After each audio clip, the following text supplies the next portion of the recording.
Good morning, everybody. It's Jeff Goldberg for the Sales Pro Network. We're here on another Friday live broadcasting and podcasting. As you know, I founded the Sales Pro Network to be a place where we can elevate the profession of sales and help you make more money. Every Friday at 10 a.m. Eastern, we either do a live training with me, I'm a sales coach and trainer, or we bring you an incredibly wonderful guest who can add value to the profession of sales. And once again, my friends, today is no exception. It's my pleasure to introduce you to a gentleman who, like Cher and Madonna, is so popular that he only needs one name. Good morning, Keenan. What's up, baby? How you doing? Good to see you, my friend. I'm going to jump right in, Keenan. Keenan is the author, by the way, of Gap Selling. In case you didn't know that yet, you certainly will shortly. Keenan, I know you started your sales career maybe even earlier, but I know you started at the age of 11 for sure. I'd love you to talk a little bit about that. And also, at one point, you were delivering matzo ball soup. So could you give us kind of your background that brings you up to this point?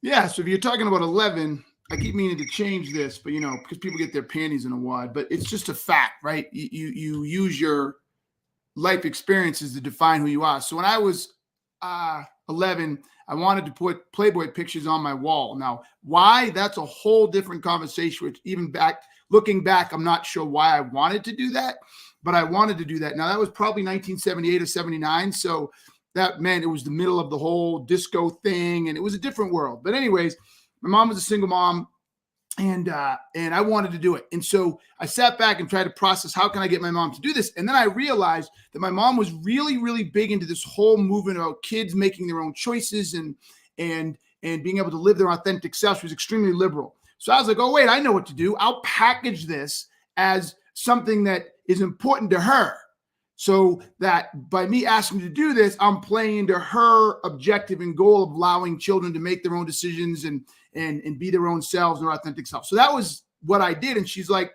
I'll agree, but if that's what you want to do, go do it. So I was like, oh, I get this thing now. And as I grew up, I continued to learn that selling wasn't about you. When you're trying to influence someone in a decision, it's about helping them understand what the value is to them. And then, from there, it becomes a lot easier. Yeah. So often we salespeople make it about us, and it's almost never about us. It's always about the prospect. Can you maybe give us, I know you just told us the story that I wanted you to tell about the Playboy pictures.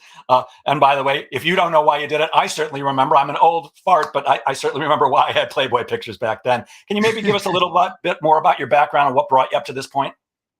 I mean, that's a long story, so I'll sort of cut to the chase of what brought me to this point. Look, I was naturally influential. I used to say I was a natural salesperson, but having written Gap Selling and understanding more clearly what selling is all about, selling is about influence. The best salespeople influence people better than the less successful salespeople. So I was a phenomenal influencer. And so when I got into my first career job was selling. A friend called me up. I was actually modeling in South Beach, Miami. I was 26 years old. And he's like, time to come home and get a real job. I've got one for you. You can sell for the chamber. And I was like, I don't know what the hell a chamber is. He's like, don't worry about it. You make $100,000, you'll be happy. And I'm like, doing the math, $100,000. Okay, I can live with this. And right now I'm trying to make it as a model. I'm not making that much money. And then I processed, even if I'm the next Tyson Beckford, for you guys who are young, you won't know who that is, but next Tyson Beckford, I'll never make as much as a female model. So if I stop my career now and I blow up in my career, I'll make way, way more money. So I'm like, all right, good point. I'll come home. So I came home and I just started selling, and I was very good at it. So in 1996, I got my first sales job. By 2000, I was running a $300 million line of business. I had 125 people reporting to me, and I was making almost $300,000 a year. And this is in 2000, right?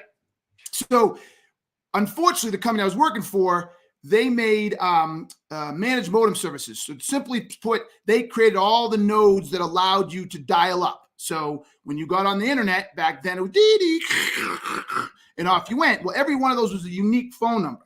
So you had to have these phone banks. Anyways, we sold all that shit to Cable and Wireless, AOL, blah, blah. So we were crushing it. But then broadband came out. So that my job ended like that, right? Company went bankrupt, whatever. So no big deal. But what happened was no one believed me. There was no LinkedIn yet. Blogging really wasn't a thing. And so you took this young brother who was only 29 or 30 years old, who in 4 years went from slinging chamber memberships to running a 125-person, $300 million line of business. They were like, eh. And so it was a lot of work every time I wanted to get a new job to stay where I was. A few times I had to take a slight step backwards, and I was like, this is bullshit. So why do I tell you that background? I said, fuck this. I'm going to show people what I know. I'm tired of trying to convince them. I'm going to start a blog and I'm going to write about how to run sales teams, manage sales teams, address sales issues. And I blogged almost every day for 2 years, like 712 blog posts.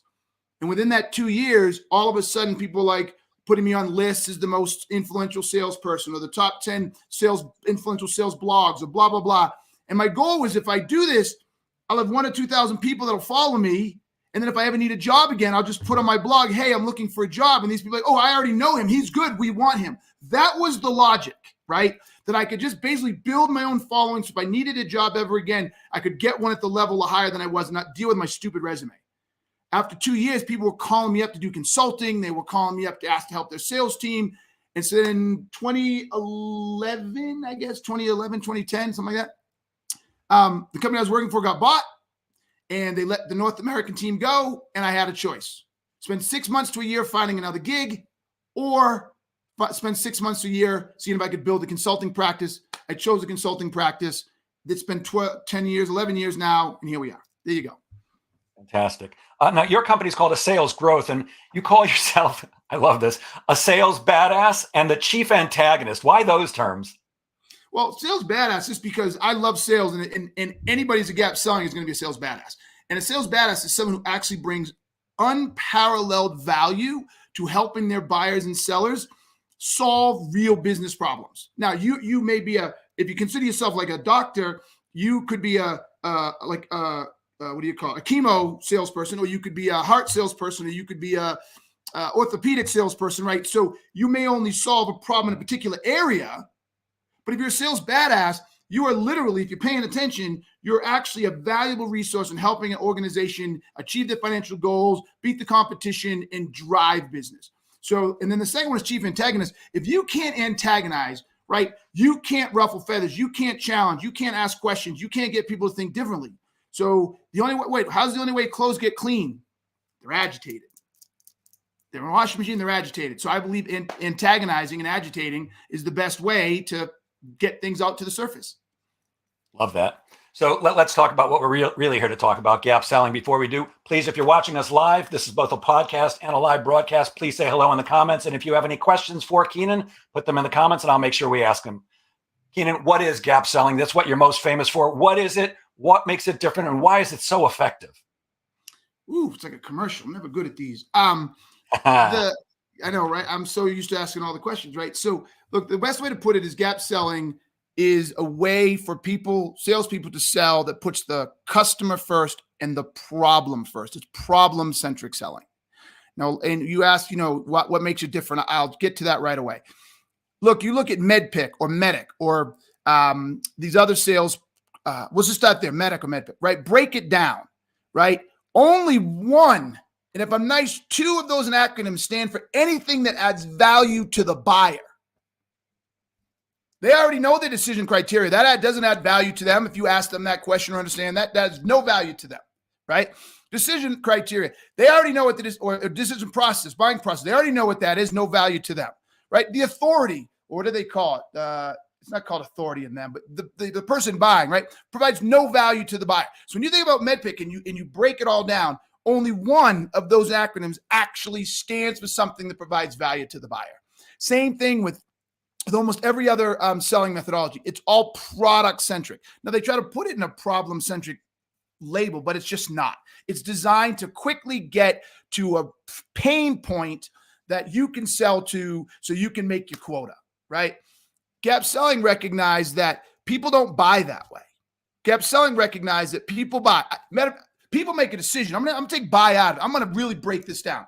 People make decisions in one way. The very first thing they do is they assess their current state. Where am I right now? And if I'm unhappy with where I am in this current state, I need to change. That's all we do. I can break it down. I joke all the time at a conference. Like if you're at a conference and you're sitting in the middle row and there's 1,000 people in there, and all of a sudden you realize you have to go to the bathroom, right? What decision do you make? You sit there and the first thing you think is, how bad do I have to go? How many people do I have to step over? Is everybody going to look at me? Like that's literally my current state. That's what you do, right? Who's talking up on stage? How important it is that I get this information? You're literally going through that 100 miles an hour and you're like, nah, I'll wait. But if it keeps going, and all of a sudden you realize this person isn't stopping, and it's another 20 minutes, and you realize, oh snap, I gotta go. Then you flip it, right? And you say the cost of inaction is too high. Because if I don't go, the embarrassment of pissing my pants or shitting myself is way worse than the embarrassment of getting up and quietly stepping out. So that's how we decide. It's psychological fact. So if you psychologically fact that you make a decision based on starting where you are right now and what your current state is, why don't we sell that way? Why don't we help the buyer understand where they are right now, what the impact of what they are right now is having on them, what the problems they're trying to solve? And here's the key piece. What are the root causes? Why are they happening in the first place? And if you can't have that conversation with the buyer and you can't flush that out and you can't dig into that, then you really can't influence the sale. And then the other half of that is the future state. Once I've understand where am I now, what are my future state options? What can I do? What's the cost of that change? Where am I trying to go? And the bigger the gap between where the two are, the more value is in the decision. And that's where the value is. It's in the space between the gap. And no sales training has ever broken it down that way. People say all the time, oh yeah, I do spin and I do that. I say, great. I love it. What problem are they currently having in that organization? And this is what they almost always lead with. They want to do this, or they're trying to do this, or they're unable to do that. And I'm like, how's that a problem? Where's the problem? Like, where's the problem? Well, that's the problem. They wanted to know. Wanting to do something is not a problem, right? Not being able to deliver 10,000 widgets is not a problem. Where are they now? Well, they're only delivering 5 widgets. Okay, why is that a problem? Well, they need to be doing 25 widgets because they're only doing 5. They're running a negative profit margin. They've been running a negative profit margin for this long. And because of that negative profit margin, they've had to lay off people. Their competition has come in and bought one of their, now I know why they need to change, right? Like, now you've explained to me in very clear terms why they need to change. Now, why they'll change to me, different story. But that's half the equation. I'll end it on this. I'll give it this way, Jeff. I don't really think I'm that smart, to be perfectly frank with you, but it blows my mind, some of the shit that I come up with. So we've had sales methodologies, can we say, for at least 70 years, 80 years, right? Sure. I mean, yeah, they've been selling long, but no one really paid attention, right? This is an advent of the industrial age and then selling B2B. And so, right? So 70 years. Go if you want to go back to Dale Carnegie. No one recognized this gap concept. Have you ever heard about people losing to the status quo or no decision, Jeff? Losing to the status quo? Sure, you can. Yeah. And or the other term is no decision, right? Yep. Okay. How often do you think that happens to sales? The vast majority of the time. Yeah. 50% fair, 60% fair. I think so. Yeah. So you have all of these methodologies been around for 70 years, 50 years, 40 years, 30 years, 20 years, 10 years, right? I don't care. Some I actually kind of like parts of them. But guess what? No one ever really noticed. When we get to the end of the sale, we're asking our buyers to do 2 things simultaneously. What are they? Very, very end of the sale. What are the 2 things we're asking them to do simultaneously? Well, we certainly want them to make a decision in our favor. Okay, so one is, I'll go with that. One is buy our product, right? What's take action now. Take action now. So what's another word for take action now? Act, move. Okay, and so act, what is another word for act? You tell me. Change. We're asking them to change. So here's the fundamental problem with almost every other sales methodology. It doesn't recognize this unique pattern. So you're literally getting to the end and saying, you should change and you should change to us. That doesn't work the way we buy. You've got to get them to admit they need to change in the first 10th or 20% of the sale. You start there. You get them to say, holy shit, where I am right now is not going to work. Oh my God, I can't stay here. It's not good for us. Then you can spend the rest of the sales cycle helping them understand that they should change to you. And if you do it that way, you actually don't, in my opinion, you don't lose to no decision. You realize they're not going to change. You just opt out. You just say, okay, you don't need to change. I'm going to go to the next deal. There's no 6 months of an 8-month sales cycle or 2 months of a 3-month sales cycle spent selling when they weren't going to change in the first place. So those are your biggest differences. Is gap selling actually understands how the fuck people buy. We don't bullshit with mirroring and techniques and all that bullshit. We get right down to what actually happens in the sale, how the buyer actually thinks, their selfish motivations, should they change, etc. Yeah, I can't tell you how much I love what you're saying there. Most salespeople simply don't get that your biggest competitor is really the status quo. Yes. It's whatever they're doing now. And that's why I take issue with needs-based or pain-based selling. It's not that you're not looking for needs or you're not looking for pain, because sometimes you find it, but it's whatever they're doing now, whatever they're doing past. I call it what makes sense to them.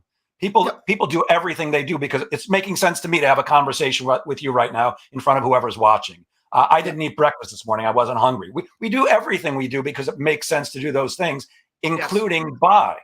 And whatever we've been doing now or whatever we've done in the past is what makes sense to us. And that's what we need to find out as salespeople in front of, instead of all the BS that people waste time on. And I suggest that selling is all about asking the right questions, but you say that most salespeople's questions suck and that most buyers just want them to get to the point and show them what we've got. How does a salesperson go about asking better questions?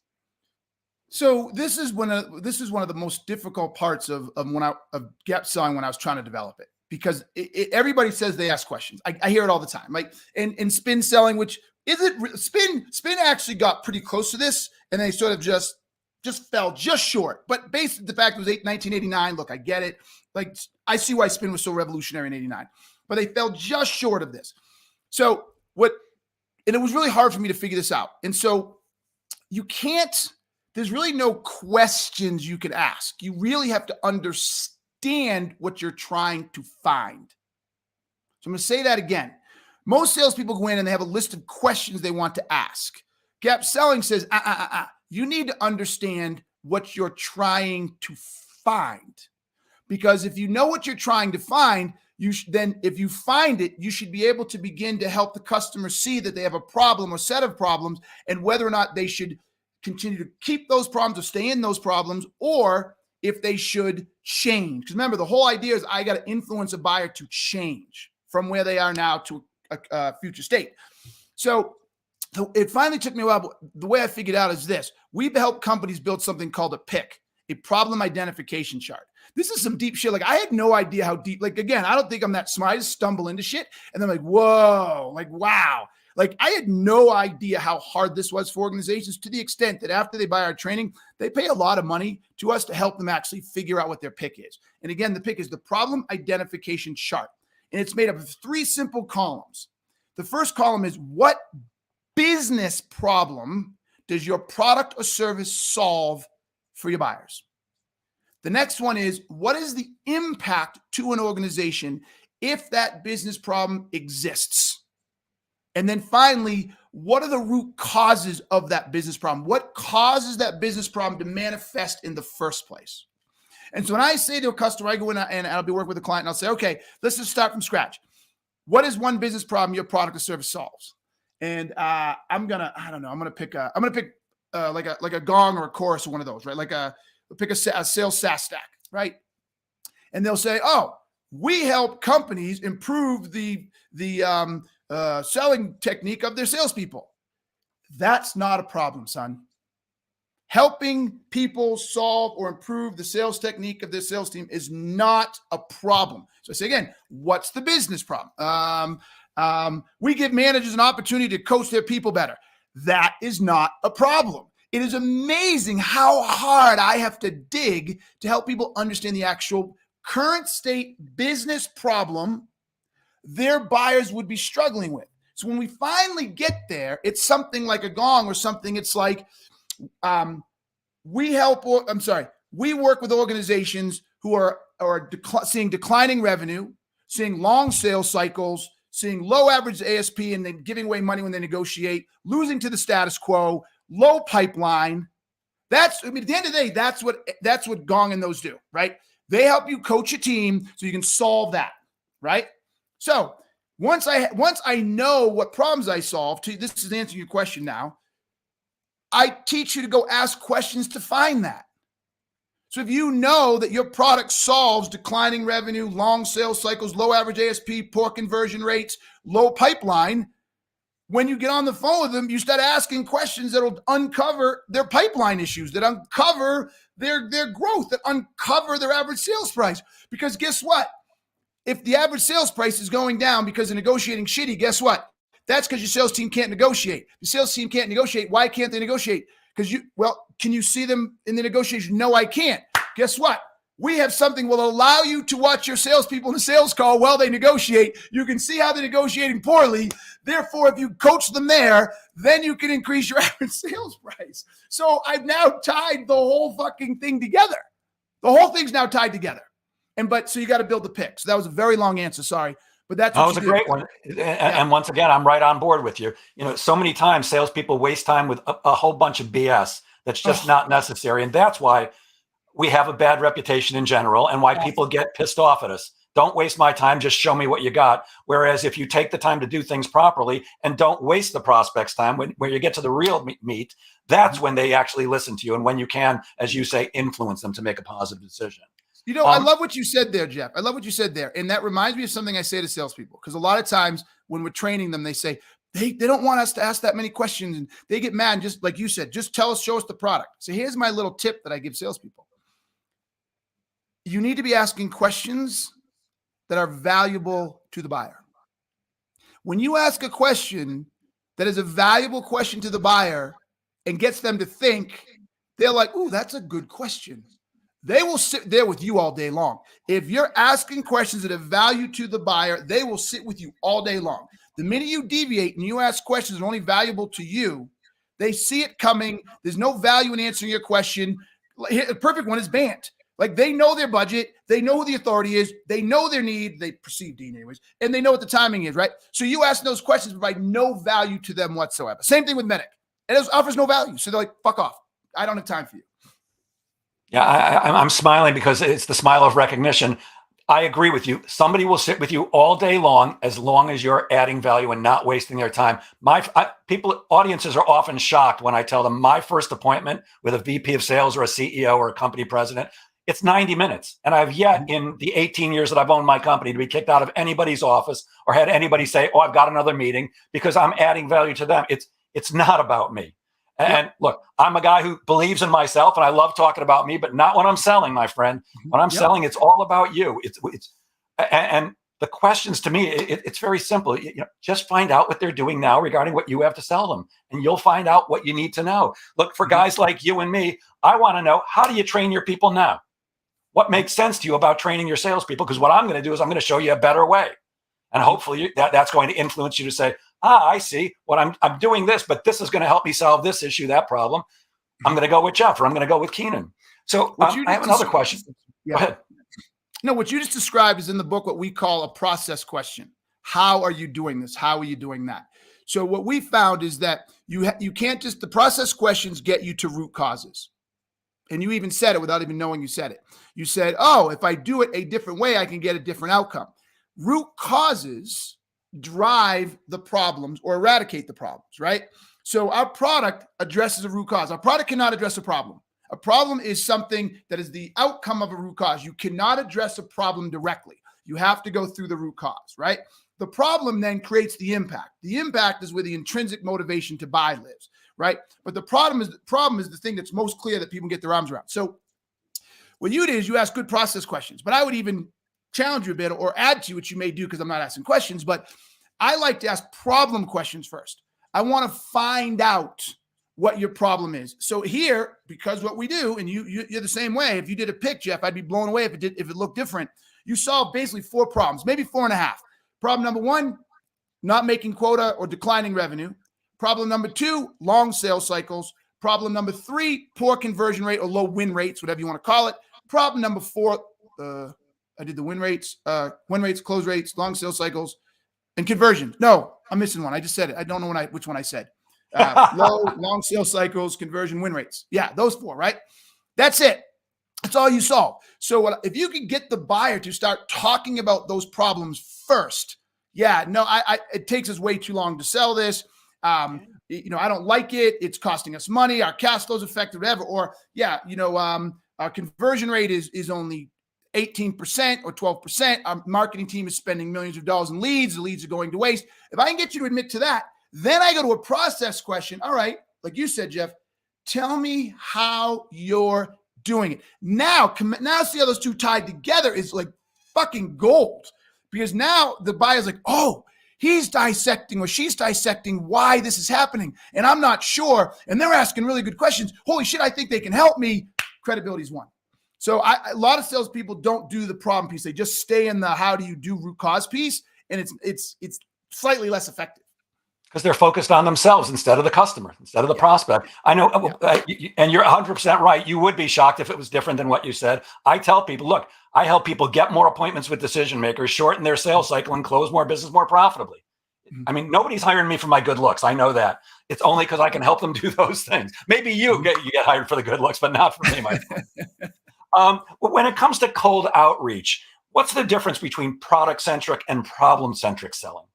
Same type of concept. So I'm trying to think if I just got one. I get them all the time. Product-centric, it says, hey, I'm Keenan. I'm with StreamYard. We are an amazing podcasting platform that allows you to do this and this and this and this, and it does this bubble. That's product-centric. Problem-centric is, hey, I'm with StreamYard. I don't know what problems they solve, but I'm with StreamYard, and we help people, podcasters who are having a hard time getting to a large audience. Or we help podcasters who find it difficult to upload to Apple and to YouTube and get exposure. Like I'm guessing, I don't know what the problems they think they solve are, but do you notice one is I do stuff with my product. The other one is keenly focused on if you're a podcaster who is struggling with. Do you see the difference? Like even a minute ago, Jeff, I know subconsciously where you want to go, but even a minute ago when you said, yeah, I help companies do, those aren't problems, right? The other one is one is future state get to. The other one is current you're living with now. Do you see the difference? So if I were to take what you said and say your problem-centric approach would be, I help companies who are struggling with longer sales cycle. Right? See the difference? As opposed to I help companies do what? Believe it or not, it seems awfully pedantic, but it's really not, because when you're reading this, and I have you say who are struggling with, that takes your mind into your environment and gets you thinking about where you are. If I go the other way, I have you with one foot in your world, but another foot in mine. And that's not as sticky, right? I don't want you thinking about the solution right now. I only want you thinking about how shitty your world is. Because remember what my goal is, getting you to decide to change. That's my goal. So when I start talking about the future, that gets fuzzy. I just want you are you in such a shitty, regardless of what you could get, can I get you to a place that says, I need to change from where I am now? So when it comes to outreach, it's the same concept. Be very keenly focused on what problems, I'm going to say this really carefully, what problems your buyers are struggling with today. Not what they want to get, not where you can take them. What are they struggling with today that you solve? And can you get them to have a conversation with you about those problems? Yes. And you're not being pedantic, my friend, because I do believe that one word can be the difference between closing a deal and not. So when I'm coaching people, I pay attention to every word. And good morning, Ben Gibbs. Good to see you with us, my friend. What's up, Gibbs? You suggest, by the way, a great salesperson. I happen to know Ben personally. You suggest salespeople can't be good if they don't use CRM. I could not agree more. Why is that, though? And how can people make the best use of their CRM? And is there one you particularly like? Okay. So I don't like CRMs when management pushes it down our throats for their benefits. So management got to cut that out. But I remember when I got my first job at the chamber. See, this is how old I am. When I got my first job at the chamber, there was email, but it really didn't exist. Like there was email, but barely anybody used it. There was no Facebook. There was no social media. It was pretty sparse. So our first CRM, they gave me some like desktop app. It was like FileMaker Pro or some random shit. And so basically I had to create my own CRM, right? It was kind of cool though. You could make your own fields and every one of us had their different ones. So I started realizing really early, oh my God, I know what to do with this. And so I made so many cold calls and I was doing so much. And then I had to send people information too, right? Like you couldn't send it by email. If I had someone said, all right, I'll get some information, I had to get up out of my desk. I had to go out into this middle area with this big middle table. And I had to put stuff in a folder, had like opened up and you put stuff on each side, you know what I'm saying? Then I'd stick it in, then I'd print a label. I had to do all that shit. So then I had to go back to my desk and I had to write down who I sent it to and then make a note when to call them back. And I realized then how much information I required after the initial contact to try to keep them connected, to engage with them, and et cetera. And there's no way I would have been able to remember it all. So the answer to your question is why CRM is so important, particularly to gap selling, is we ask people to know to get so much information. You could never, ever, ever remember it all. So I don't care about all the rest of the shit, but I promise you, if you try to be a gap seller in particular, and you've got to get the current state, physical little, problem, impact, root cause, emotion, then you got to get the future state, desired outcome, future physical little, problem solve, potential solutions, and get it to the nitty gritty, like nitty gritty definable, you can't remember it. So you have to put it in there. You have to. Yeah, I'm with you. I'm sure that like me, you've worked with major companies. I've worked with Cisco and Siemens and Citibank and companies all over the world. And my experience is that the top producers at every organization, they're power users of their CRM because they know it's going to help them. And I like what you said too. I don't want management jamming it down my throat. But I'm always stunned at sales managers when I ask them what are some of their challenges. They go, I can't get my people to use the CRM. Who do they work for? My experience is quite often the challenge in a sales organization is their sales managers suck. Yeah. They're just horrible at their jobs. Yeah. I mean, it's really simple. I mean, I can solve that one in a heartbeat for you.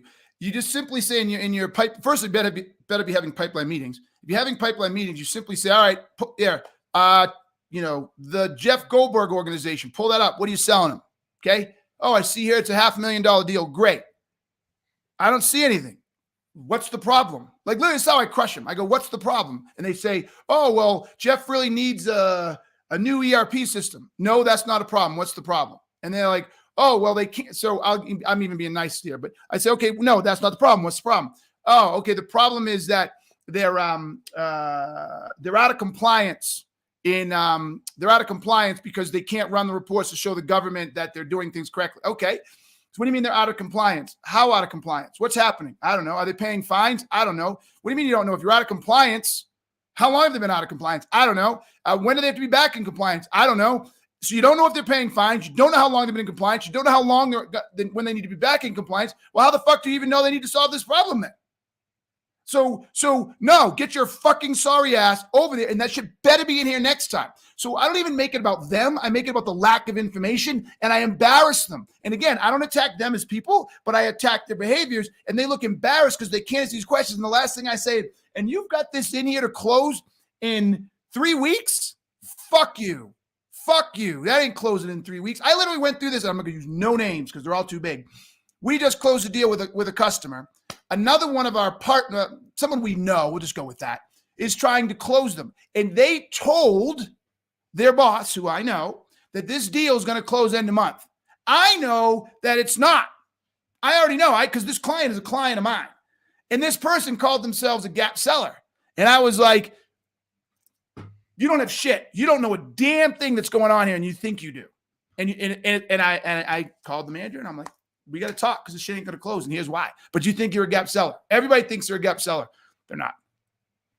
Once again, I'm giving you the smile of recognition because when I teach sales managers how to do pipeline reviews, you got to be tough. And my favorite thing to hear is actually, I don't know, which means you better go out and ask more questions. My feeling is if you can make your salespeople feel uncomfortable enough, not embarrassed, but uncomfortable enough. I teach sales managers, you got to make them squirm in a pipeline review. They got to be uncomfortable because that way, the next time they go out, they're going to ask the right questions, even if it's just to shut up their manager. That's okay by me. If you're doing it just to shut me up, that's fine. But you're going to be a better salesperson. And Rick Villar says you can't work at his place if they don't use the CRM. I'm with you, Rich. Amen. By the way, if you just joined us, we're talking to Keenan, the author of Gap Selling, a brilliant salesperson and sales leader. Keenan, you and I have very similar views on dropping price or discounting. I'm not a big fan. Why should salespeople be embarrassed by a buyer who says, we never pay entry-level pricing?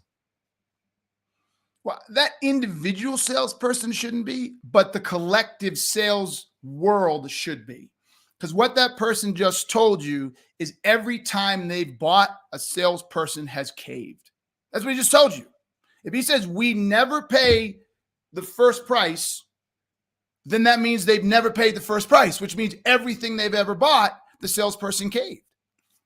And that's ridiculous. And the only reason they cave is because the salesperson or sales organization cannot justify the value of their recommendation. And notice what I said. Bingo.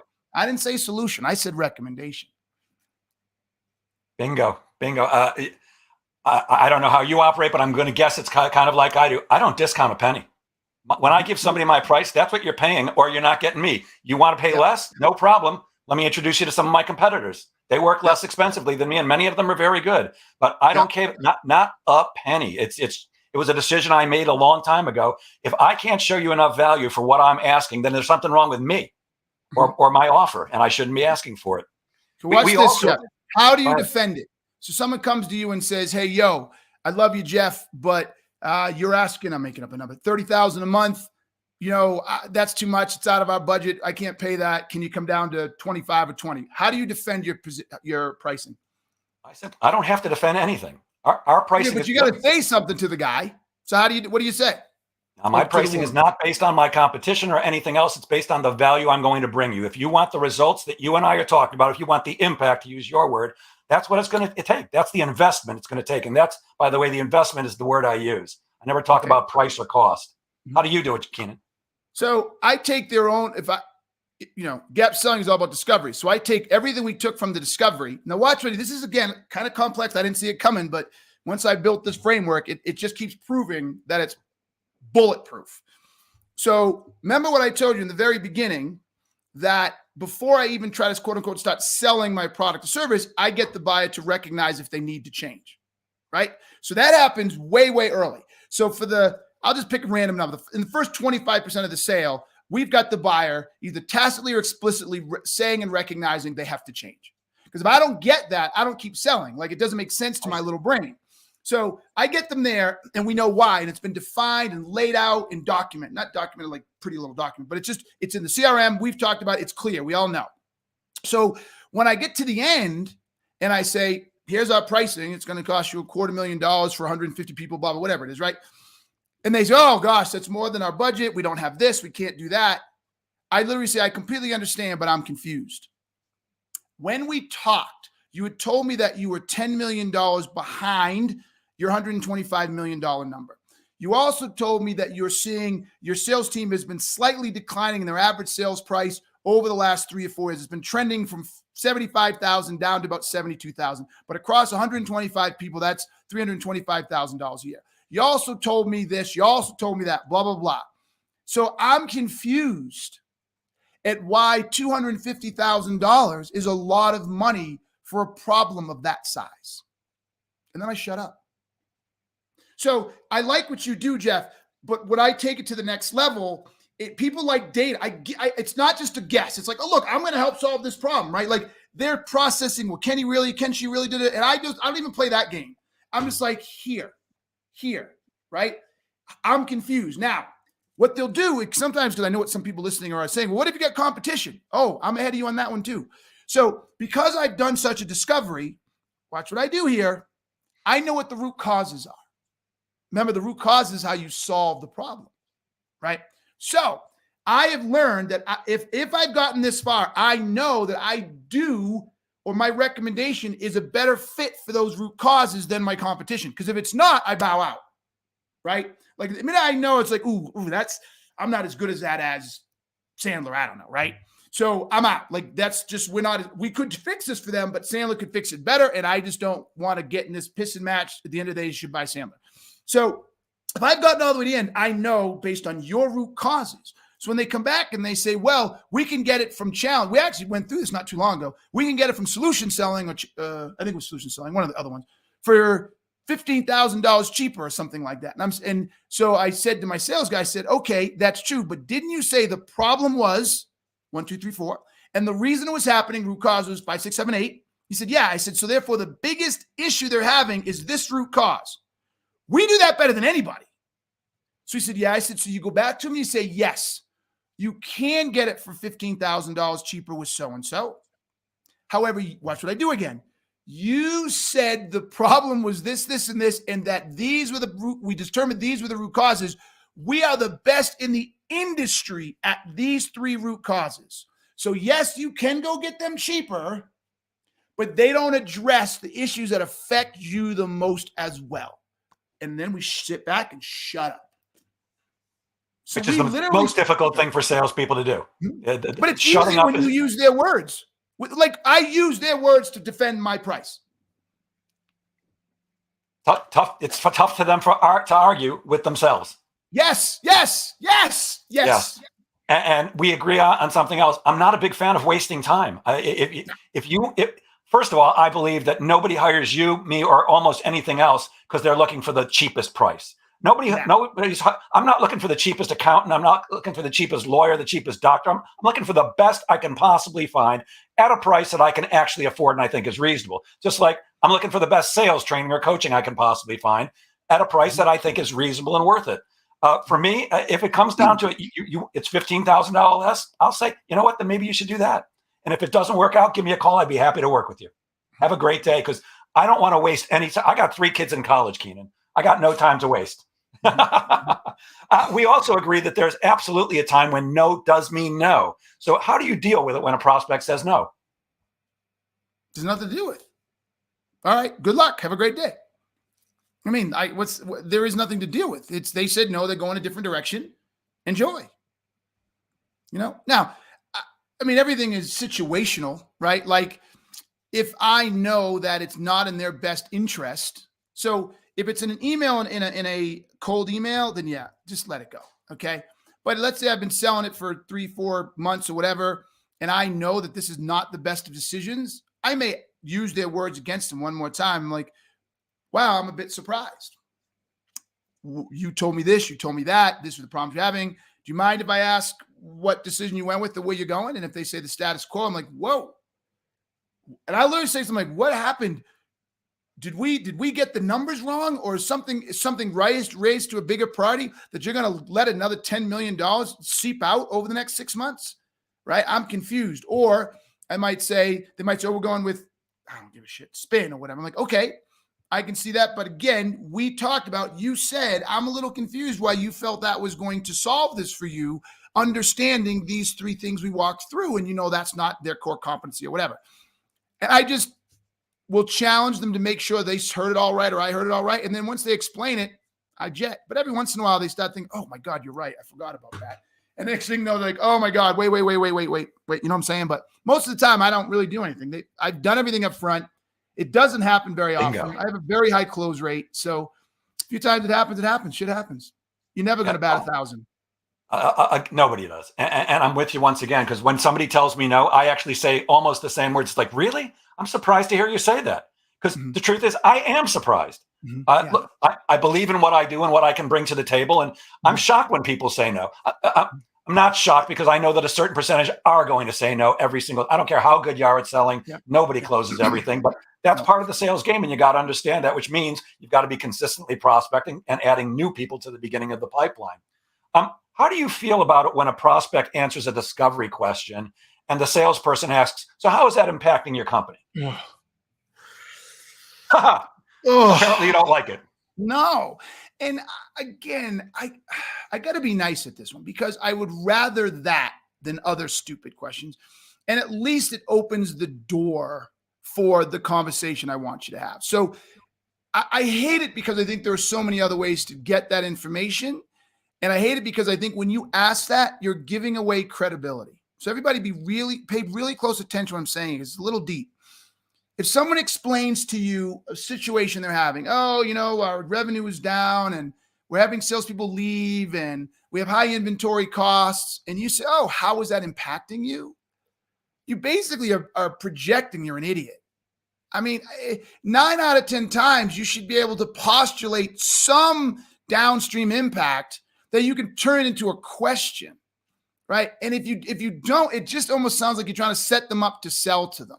And especially if you're selling something, well, especially if this is a sales call and you know what you sell, then you should know by all the sales calls you've ever had, right? That again, if you're selling an Oracle database, I'm going way out over my skis, and you find out that they're having issues developing the fields, or it crashes, and you know what type of data is in there or should be in there in a data warehouse, and if it can be moved to the cloud and all that, and you hear all these things, you should know. And so the question should be, how is this impacting you? The question should be, is this causing you to have high security risks? because that's the logical extension of, the space. Or is this causing you extensive redevelopment resources to try to patch this and develop around it? Or is this causing the information that your team is getting out of this to be wrong or take a long time to get? And so therefore the organization is making bad decisions or can't even access the information to make good decisions. Like, I don't even sell this shit and I can naturally figure out what the fuck happens in this scenario. So yeah, use that as an opportunity to earn credibility with your buyers and ask them what the logical impact could be. And if they're experiencing that, rather than ask them to self-diagnose, what's the impact of that? You just sound like you're asking them to work too hard. Yeah. Don't make the customer work.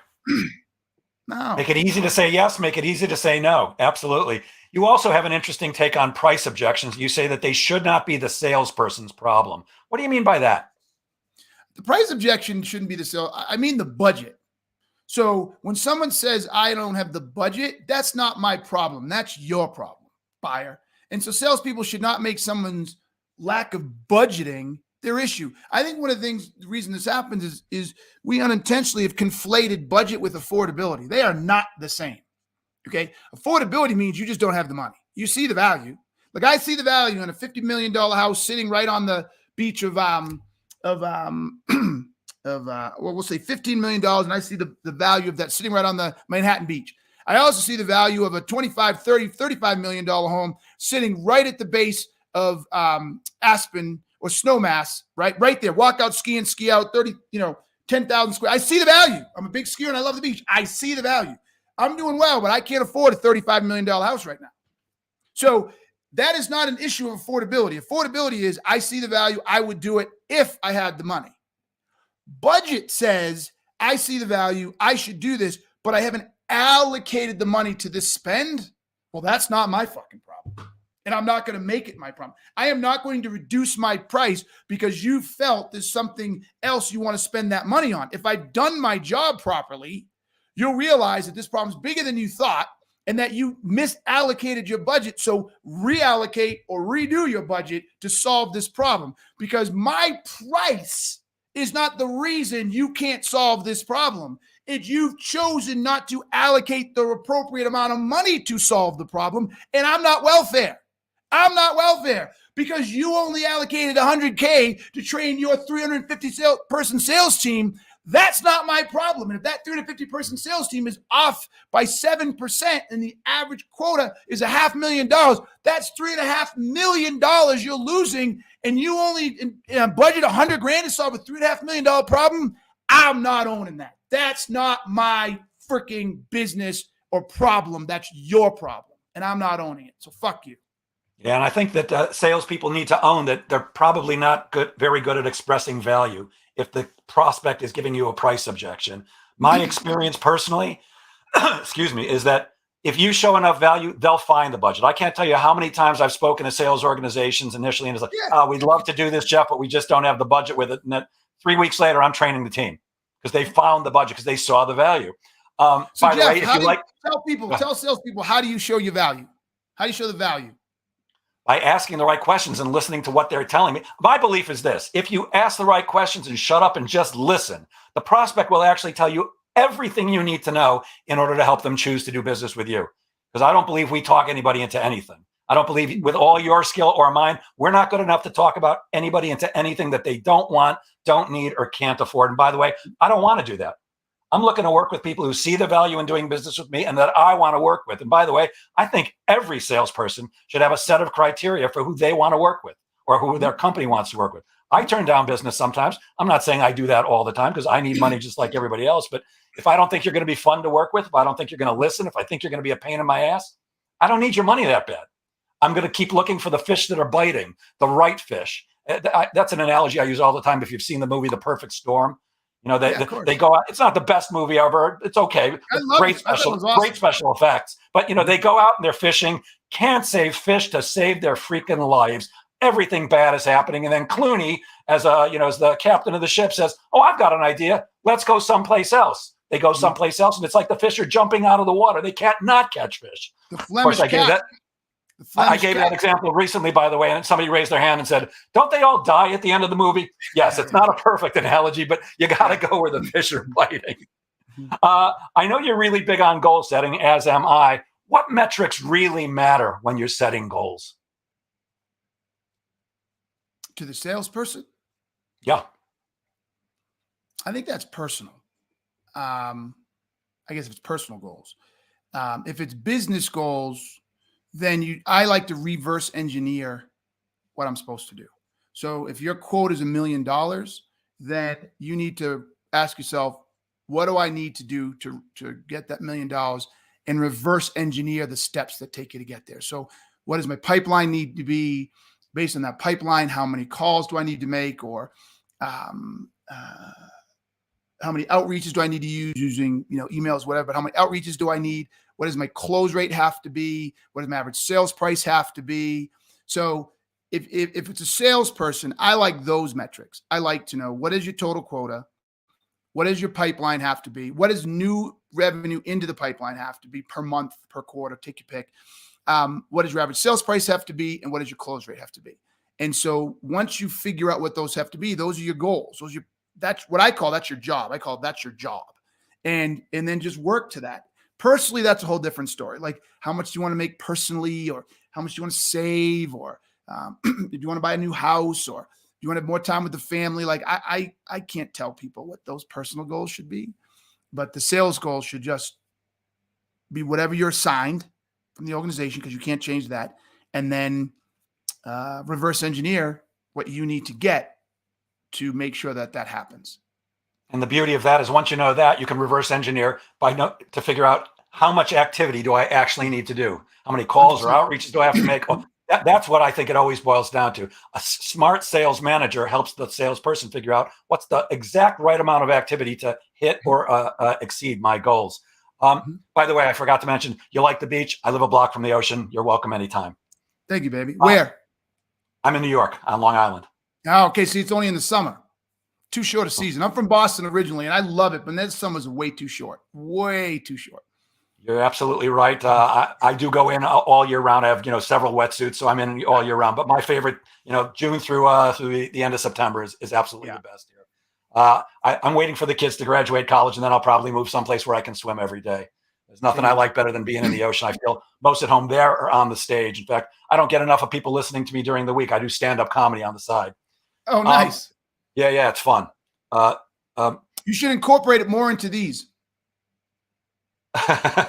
No, I'm dead serious. In the interviees?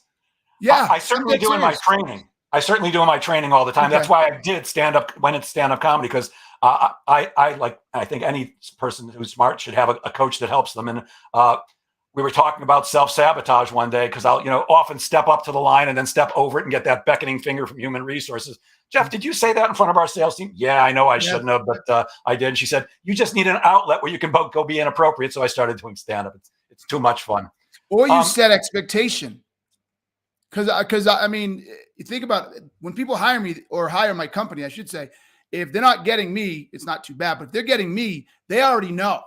Like, there's no HR. Did you really say that? They watch my videos, they watch things like this. They already know. So there is no, and we even now have it in our contracts. There is no, it's like, so my point is, put it in some of this stuff. Like, be funny in these. I think it'll help you grow your brand even more. Be more funny. Yeah, that's my 2 cents. You can tell me to go to hell. You and I both work on with salespeople who have exceedingly long sales cycle. What are the root causes behind a long sales cycle, and how can salespeople shorten theirs? That's a great question, my man. So the primary reason for a long sales cycle, and I don't even know if it's going to be accurate, but I'm going to try to do this in a metaphor, like trading. You have fundamental trading and technical trading, right? You ever heard those two terms? No. So in trading with a D or training with an N? Trading with a D, trading, like stocks, bonds, and all that. So in trading, they have what's called fundamentals and they have technical. And people who fundamentally trade, they trade on the fundamentals: profit margin, market ownership, balance sheets, user growth, the fundamentals of the business, right? Technical traders trade on the technical elements of, it's gone up these many times over this period of time. So based on the trends, it should drop 2%, right? They don't really focus on the fundamentals. They focus on how has it been moving and what's going on in the world when it moves, and they just look at it moving. And I guess this actually works, which makes no sense. But so that's the difference, right? They don't pay as much attention on the businesses, but how is it all moving, right? On charts and graphs, and did it break a certain point? No, blah, blah, blah. So I think long sales cycles are a combination of the two. And so what I mean by that is in the technical aspect is that there's a complex buying environment. Multiple people have to be involved. Multiple hurdles have to be overcome. Like maybe IT has to approve it for security, and maybe there's certain environments that have to be assessed to see if we'd even get in, because, there's all kinds of different things going on, all these moving parts. So long sales cycles can just be because of what you sell, the environment you sell in, and all of the things that are touched that just have to be checked off. Okay. And you can't get around that it just is what it is. Like, I'm redoing my kitchen right now. By the time this damn thing gets done, it's going to be the end of the year. Long ass sales cycle. Not because I didn't say yes a while ago, but because once I say yes, so many other people have to say yes, right? So I'll call that the technical side. Not much we can do about that. A little, but not much. The other reason sales cycles are long is the fundamental side, and that's sales fundamentals. You're not doing the sales fundamentals. That's the problem. So what I say to people is, if a buyer is taking a long time to close a deal and come to the yes, I want to buy, yes, I want to change, they're telling you something. What are they telling you? If they say they want to change, yes, I want to buy. They're saying they want to do business with you. In a long sales cycle, it's taking them a long time to get to a decision. Right? It's probably that they have some doubt. No. Well, I mean, they're telling you, but that's not really what they're telling you. There's a sub piece they're telling you. It's like, again, this is deep shit. They're telling you they can live with what they got. If I am literally taking a long time to decide, it means that the shitty environment that I'm in right now is livable. It's livable. And so the longer it takes, the more they realize it's livable, right? And the reason they're in that situation comes back to what I said way, way earlier. You didn't flush out early enough, Mr. and Mrs. Salesperson, that they have to change and why. You didn't get that early in the sales cycle to say, hey, you're losing $2 million. Your sales team is leaking. You're losing to the competition 80% of the time. Whatever your issues are, you didn't get them, spell them out, define them, and do the equation. So they say, oh my God, we have to change. So once they say, oh my God, we have to change, every day it takes them to go through the decision process is another day they're living with it. So if it starts to go too long, you simply stop and say, hey man, I'm confused. Mr. Jeff, we've talked about this. And since the sales cycle started, you've lost another $500,000, right? So that's the problem. Salespeople don't actually get the buyer to recognize that indecision has cost them a lot of money. So he usually tells me the problem's not that big, and therefore you should have got out a long time ago.